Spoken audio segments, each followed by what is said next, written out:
என்னுடைய அம்மா வந்து மறுநாள் பூஜை அப்படின்னா ஒரு வெள்ளிக்கிழமையாக இருந்தால் கூட நாளைக்கு வெள்ளிக்கிழமை இந்த மாதிரி பூஜை இருக்குது சாமி கும்பிடணும் அப்படின்னு சொல்லிட்டாங்கன்னா அது என்னென்னலாம் நடக்கும் அப்படின்றது எனக்கு அப்படியே மைண்டுக்கு வரும். காலையில் சித்தி வந்து பூஜை பாத்திரம்லாம் விளக்கிடுவாங்க. அதற்கு பிறகு அதை நல்லா தொடச்சிடுவாங்க. கொஞ்சம் நேரம் கழித்து அதுக்கு வந்து பொட்டு இதெல்லாம் வைப்பாங்க. அடுத்தடுத்து என்னவோ எனக்கு அது ஞாபகத்துக்கு வந்துடும்.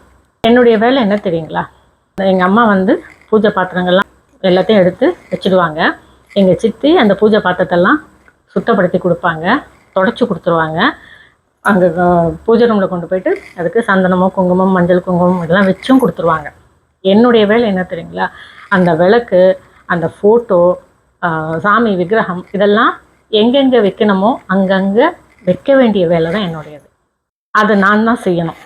ஒரு குறிப்பிட்ட வயசுக்கு பிறகு இந்த மாதவிடாய் அப்படிலாம் வரும்போது அப்போது ஒரு வேலை, அந்த வேலை செய்ய முடியாதுன்னா அப்போ நான் ஒதுங்கியிருப்பேன். இல்லை அப்படின்னு சொன்னால் எந்த ஒரு பூஜையாக இருந்தாலும் அந்த வேலை என்னுடையதுன்னா என்னுடையது தான்.